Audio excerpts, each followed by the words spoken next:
De retour sur l'île de Cozumel, au large de la presqu'île du Yucatan au Mexique. Et Javier Gomez, le champion du monde, a décidé de participer à l'épreuve, de conclure sa saison ici dans ce décor paradisiaque. Mais avant toute chose, il va revenir pour notre plus grand plaisir sur cette fin de course disputée à Londres et ce mano à mano en compagnie de Jonathan Brandley, ce sprint qu'ils nous ont offert.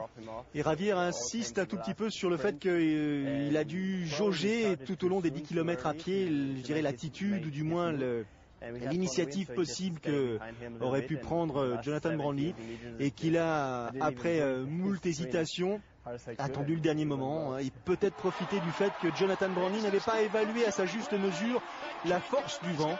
Il s'était calé dans ses pieds en quelque sorte et profité en l'occurrence de cette protection pour justement patienter et porter les stockades dans les derniers mètres. Oui, on se souvient des conditions météo qui étaient un petit peu délicates. Et c'est vrai que courir à l'abri, c'est pas aussi efficace évidemment qu'en vélo, mais c'est toujours utile. Jonathan avait néanmoins été très intelligent en prenant la corde, puisque ce virage, c'est une petite chicane juste avant la ligne droite, voilà, qu'on voit ici. Et il avait mis Gomez vraiment dans la bordure, comme on pourrait dire en vélo, mais ça n'a pas été suffisant. Et là je pense que c'est plus les qualités intrinsèques que quoi que ce soit d'autre dans les 50 derniers mètres. Et regardez, voilà, on voit le moment où Jonathan se crispe et où il rompt l'allure et il ne peut pas aller plus vite, il ne peut pas aller plus haut, alors que Gomez a encore un petit chouïa de réserve. Une saison qui s'est jouée, je dirais presque sur 10 mètres. L'instant où Jonathan Brandley est en rupture, on peut le voir comme ça. Et puis Javier Gomez effectivement capable d'aller un tout petit peu plus loin. Non, c'est pas tout à fait ça malgré tout, c'est une saison pleine. Il y a eu toute une saison avec des victoires. Dans un premier temps où ils ne se sont pas rencontrés, Gomez gagne. Ensuite Jonathan Brandley, Alistair revient, il gagne aussi. Donc ça égalise un tout petit peu tout. Mais c'est vrai que cette fin de saison a été exceptionnelle, puisque le résultat de cette course à Londres déterminait le résultat général. Et c'est ça qui est très très intéressant. Et c'est dire la densité et la proximité du niveau de ces trois-là. Et ça nous promet des saisons à venir d'autant plus intéressantes que ces gars-là vont continuer à progresser. Et Javier nous l'a prouvé cette année, puisqu'il a rehaussé son niveau à pied, en tout cas sur la deuxième partie de saison, le petit chouïa qu'il fallait pour aller chercher ce titre. Alors Gomez est là, c'est sûr, Polianski est là, Itu, Sergio Sarmiento il est chez lui aussi, il avait remporté l'étape de Cancun en 2012, il sera présent aussi Crisento Grajales. Quelques Français aussi. Stefan Justus, qui avait pourtant bien commencé la saison, puis ensuite qui a enchaîné avec des petits pépins de santé. Et donc qui a été un peu plus discret. Une saison qui est vraiment en demi-teinte. Alors pour ce qui concerne la présence des athlètes français, nous avons Aurélien Lescure et puis Dorian Collins. Voilà, champion du monde junior. Absolument. Lescure, on en parlera un peu plus tard, c'est son retour au plan international. Alors qu'est-ce qu'il nous dit Stefan Justus? D'habitude il est plus à l'aise sur courte distance ou sur distance olympique. Là sur format sprint il va falloir qu'il s'arrache un tout petit peu en substance. Mais bon, et que voilà, vu son état de forme, ça lui convient beaucoup mieux qu'un distance olympique. 72 au départ pour profiter. Là, le départ on laisse le temps aux compétiteurs de profiter de la clarté de l'eau, de la beauté du décor. Cette image exceptionnelle. Et là, c'est sûr qu'on peut pas le faire sur toutes les courses. Je pense que plongeant dans la serpentine à Londres, c'est peut-être un tout petit peu plus compliqué. Bon allez, ne soyons pas moqueurs, c'est comme ça qu'ils en profitent. Donc je le disais, 72 au départ de cette 8e étape de la saison de Coupe du Monde. Il en restera 2 à disputer, celle de Tanguiang et celle de Guatapé, back to Mexique pour la dernière étape de la saison. Sur l'autre côte. Et c'est vrai qu'ils ont une double exposition intéressante, Pacifique-Atlantique. Ils ont soleil. Ou en même temps, sable fin. Et Javier Gomez qui vraiment rentabilise et profite. Nous sommes sur une année post-olympique. Il a été glané ce titre mondial à Londres. Ensuite, il a enchaîné sur Pékin. Donc, il a fait Londres-Pékin. Sans doute un petit passage par l'Espagne. Et hop, on repart au Mexique. Donc, adepte du décalage horaire. Mais en tout cas, il profite de son titre pour prendre du plaisir sur les courses. Et puis là, il est à fort à parier qu'après la course, évidemment, il coupe un petit peu. Il reste pas très loin des sables et des eaux limpides et translucides du Mexique. C'est vrai que c'est ce qu'il disait tout à l'heure. C'est-à-dire que la saison a été non seulement longue, mais elle a été très longue pour ce qui concerne le nombre de kilomètres réalisé, le nombre de vols réalisés aussi. Pour leur carte et question miles, ils sont tranquilles. Hein. Et donc il est venu ici sans être totalement certain de venir. Il n'est pas tout à fait sûr de son état de forme, mais si on peut vraiment, il n'est pas sûr de son état de forme. Si on peut faire un petit point sur la saison de Gomez et voir que du début, c'est-à-dire du 1er janvier au 31 décembre, il est toujours presque capable de monter sur le podium. Il n'y a pas de quoi non plus ici avoir peur pour l'Espagnol. Le voici l'Espagnol là au premier plan. Course début octobre. Londres, c'était 3 semaines avant. Son état de forme n'a pas pu disparaître complètement. Même avec près de 3 tapas. Oui, je pense que normalement il devrait y arriver. Même. Et c'est vrai qu'on a coutume de voir sur les WTS le globe avec les trajectoires, et c'est vrai qu'ils ont énormément voyagé. D'ailleurs, il paraît qu'il a pris des parts chez Iberia, notre ami Gomez, tellement il a de miles accumulés. Mais c'est le lot du triathlète et du sportif de haut niveau qui fait ce type de sport, de voyager beaucoup. Alors, il faut savoir le gérer aussi. Hein. Oui. Il faut savoir le gérer. Alors ça peut paraître sympa, mais ça peut être plus compliqué. Devant, c'est l'américain, Zaferes. On a un retour aussi. Il y a Jarrod Shoemaker qui est dans le coin, qu'on n'a pas vu depuis un petit moment. On a vu sa sœur à Pékin, mais lui, ça fait un petit moment qu'on ne l'a pas vu. Alors derrière sa brasse un petit peu, on essaie de trouver c'est Justus qui a perdu sa son place bonnet. et de regarder un petit peu où ça se passe. Belles images, c'est magnifique. Tommy Zaferes, c'est marqué sur le maillot, vous pouvez le dire.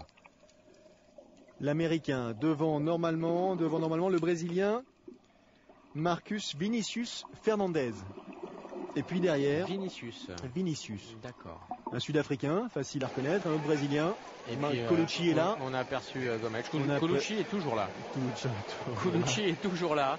Javier Gomez et sa combi rouge, facile à repérer aussi. Je pense que c'est l'athlète au monde qui a, au cours de ces 10 dernières années, participé à le plus de courses, je suis pas sûr, mais le plus de distances différentes. C'est-à-dire qu'il navigue du format sprint comme aujourd'hui à l'Ironman, et avec souvent énormément de succès. En parlant d'Ironman, il y a justement l'Ironman disputé sur cette île de Cozumel. Vous avez vu comment c'est beau, c'est beau hein, ces enchaînements. Et il est au mois de novembre, si je ne m'abuse. Oh, ça doit être désagréable aussi là-bas, c'est terrible. Javier Gomez, le voici. Alors les temps, c'est pas tout. Est là aussi. Qu'est-ce qu'il fait Javier Gomez à la sortie de l'eau? Il fait 9,03 et les premiers, pour ce qui concerne Tommy Zaferes, il fait 8,52, donc il y a 10 secondes. Oui, 10 secondes, ça signifie que Gomez joue sur son état de forme de Londres, qu'il n'a pas dû nager énormément. Normalement, avec Polianski, ils sont capables de mettre la pression, de sortir un petit peu devant. Il a juste assuré le strict minimum pour être dans le groupe de tête. Grosse densité. Ouais, là il y a du monde. Là. Très, très grosse densité. Fernandez Zaferes, mais derrière il y a un vrai peloton. Français, où sont-ils? Alors on va essayer de les repérer. On a aperçu des maillots bleus là-bas, là c'est celui de Polianski. Là il n'y en a pas un, non, c'est un russe. Ils sont dans le groupe juste là, il m'a semblé les voir. Qu'est-ce qu'ils ont fait à la sortie au loin là-bas? En voilà un. Dorian. Il va falloir tout de suite rouler pour recoller. Le groupe n'est pas très très loin, c'est quasiment une file indienne.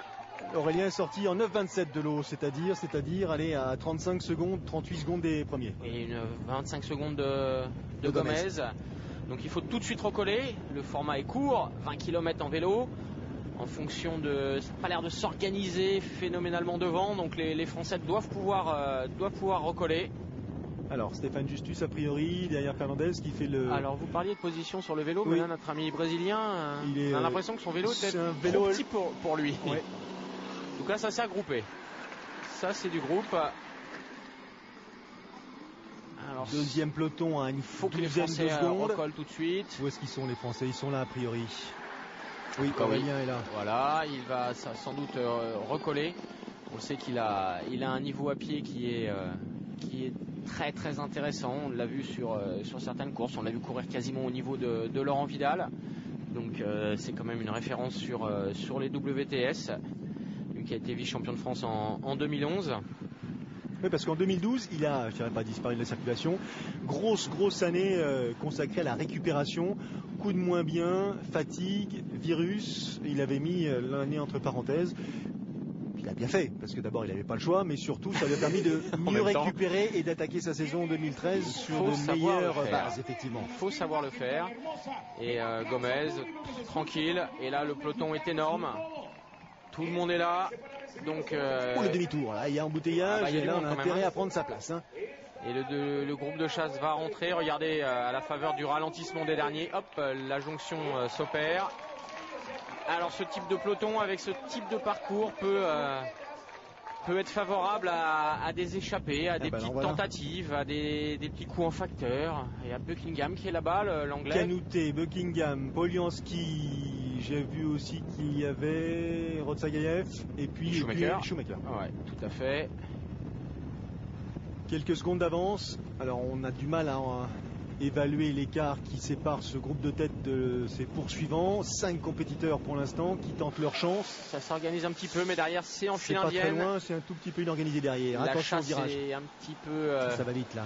La chasse n'est pas super bien faite, ça c'est sûr. Tiens. Eh ben, une petite gamelle. Sur les fesses, c'est qui? Polianski. Dmitri Polianski apparemment. Eh ben. Et derrière ça arrive, faut pas rester au milieu mon ami. Je suis pas sûr que ce soit Dmitri Polianski parce qu'il a une combinaison beaucoup plus claire. Et c'est peut-être un Polianski, mais Igor peut-être. Igor peut-être. Car Dmitri est en combinaison bleu plus clair. Ouais, c'est vrai Buckingham. On attend qui? On attend celui qui est tombé a priori. Ça ne roule pas du tout. Mais sur les cocottes. Mais avec ses relances, quand le peloton est réparti sur l'ensemble de la chaussée comme ça peut être compliqué. Non, Brokenkov, bien joué. C'est un Russe, mais ça n'était pas le. Il revient, il cravache, les mains sur les commentateurs, il est pas très loin. Mais les autres, je pense, font preuve de patience. Ça roule pas des masses.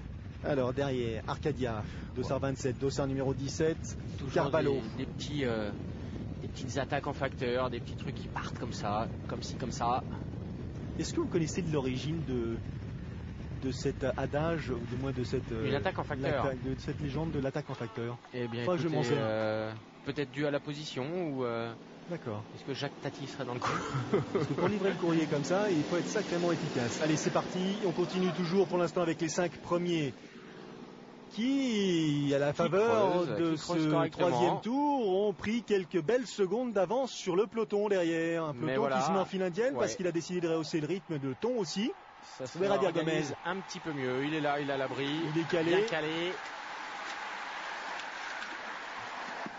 C'est vrai qu'avec ce parcours, il faut quand même mieux être devant, éviter les relances, éviter les bordures et puis éviter aussi les chutes, bien sûr. Alors, Buchholz, l'Allemand, devant Arcadia, le Mexicain, devant le Sud-Africain Johnston, Carvalho, le Brésilien, et le dernier, c'est Rotsagayev, le Russe.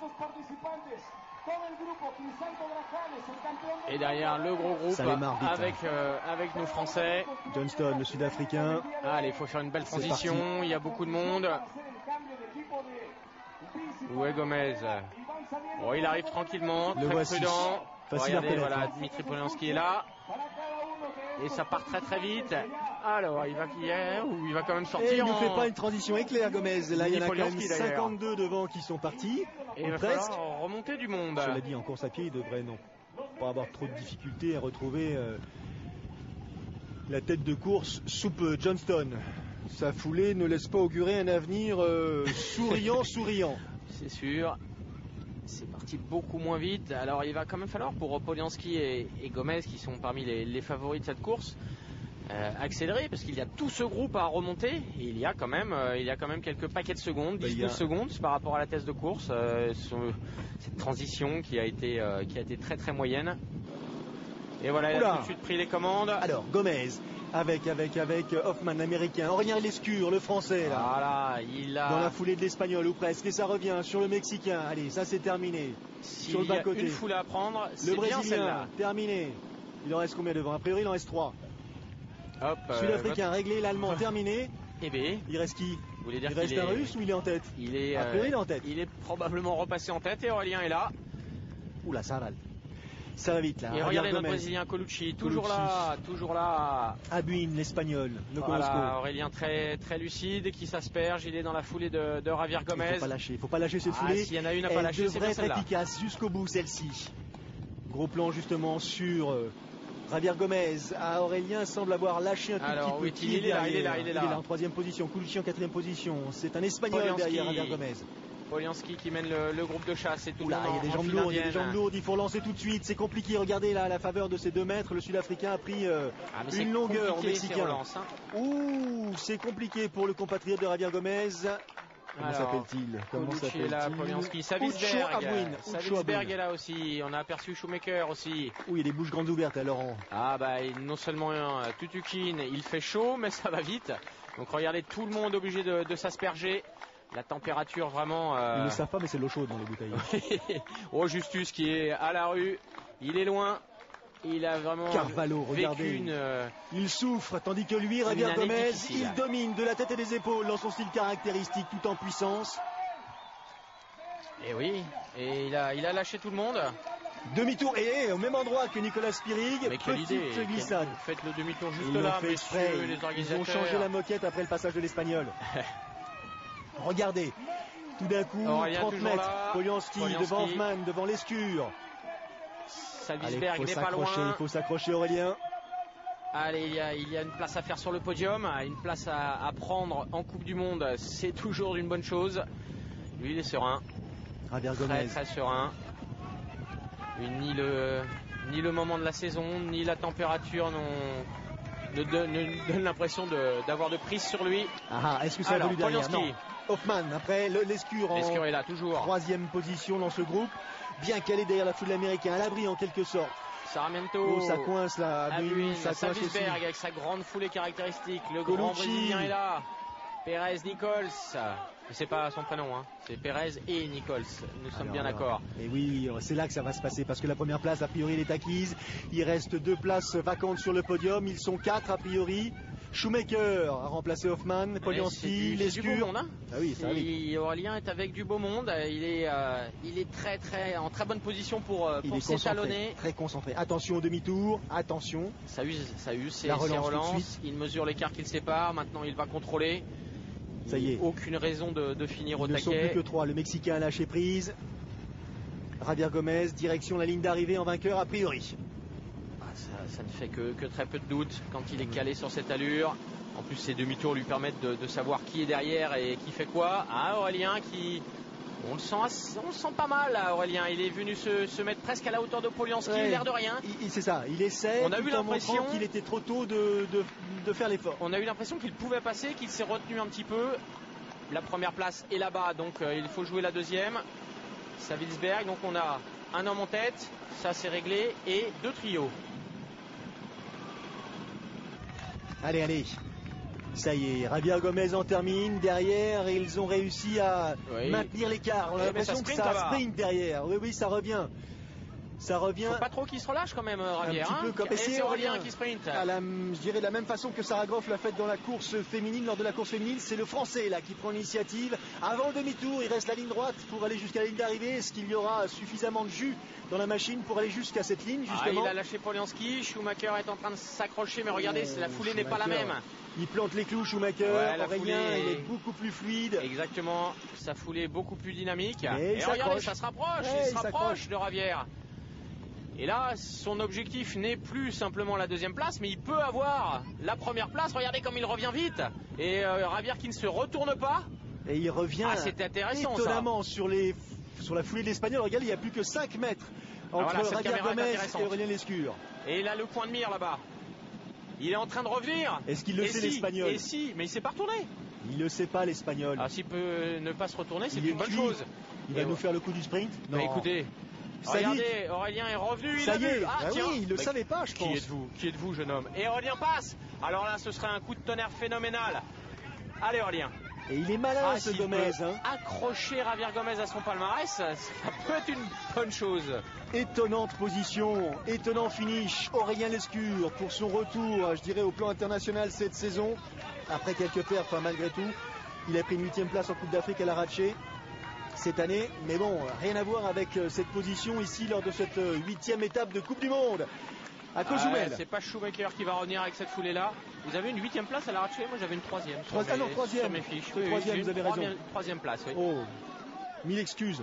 Et Polianski ne reviendra pas non plus. Donc, messieurs le réalisateur, s'il vous plaît, c'est là-bas que ça se passe. C'est la tête de course.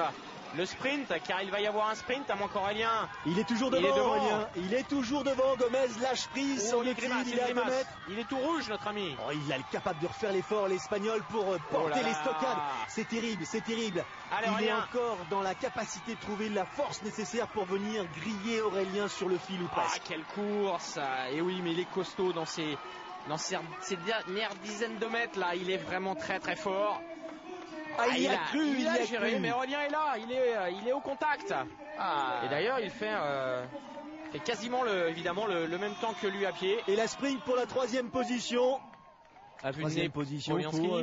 Voilà, j'en sais rien. Strictement, je vais me remporter a priori, oui, Polianski, Savisberg. Ou Javier Gomez. Alors lui, il n'est pas passé loin de la sanction. Il croyait sans doute avoir un dernier kilomètre confortable et il a vu Aurélien revenir de derrière, qui a très bien géré cette course. Il fait chaud, les gars. Polianski, Carpette. Ouais, Shoemaker avec l'eau fraîche, bien essayé. Les serviettes humides. Et oui, il faut se mettre à l'ombre. Oula, même Gomez, il a pris un bon coup de baisser la bambou, température. Mais vous savez, sur les sports d'endurance, la thermorégulation est un des facteurs limitants. Et quand il fait très chaud dehors, eh bien c'est compliqué à gérer. Ça fait chauffer le moteur. En tout cas, quelle course du Français. Incroyable. Ça laisse augurer de belles choses. Oui, Javier Gomez qui insiste sur les conditions difficiles. J'étais cuit. À 1 kilomètre de l'arrivée, j'en pouvais plus. Il a fallu vraiment que je me dépouille, allez, on va le dire comme ça, que mes dépouillots. Et puis 2e position pour Aurélien Lescure qui a le sourire, mais qui n'a pas tout à fait non plus la même saison, donc pas tout à fait les mêmes efforts additionnés. Non, mais une course, ça reste une course. Mais il est content de cette 2e place derrière le numéro mondial. C'est certain. C'est toujours un plaisir les interviews de Polianski, des Russes. J'adore. Il est toujours content en fait.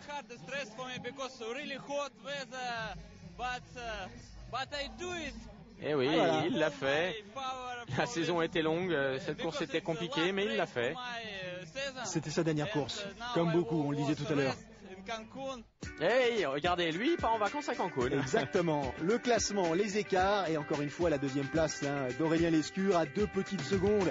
Mais quand on a suivi la course comme vous l'avez fait, on s'est aperçu qu'il s'en est fallu vraiment de très très peu. Javier Gomez a vraiment, encore une fois, impressionné par... il sait gérer ses courses, il n'est pas numéro 1 mondial pour rien. Mais en tout cas, pour Aurélien, savoir digérer cette course, l'analyser correctement, bien sûr. Javier est un peu sur la fin de saison et tout, mais il a été capable d'aller le titiller, c'est une bonne chose. Et donc le but du jeu, c'est d'enquiller cet hiver pour la saison 2014. Et la Coupe du Monde n'est toujours pas terminée, il reste encore 2 rendez-vous, Tanguy Yang et Guatapé, que bien sûr, vous verrez sur notre antenne. Dorian Coninx n'a pas fini la course. Champagne pour tout le monde, chaud, c'est le moyen. Allez, à très vite. À la vôtre.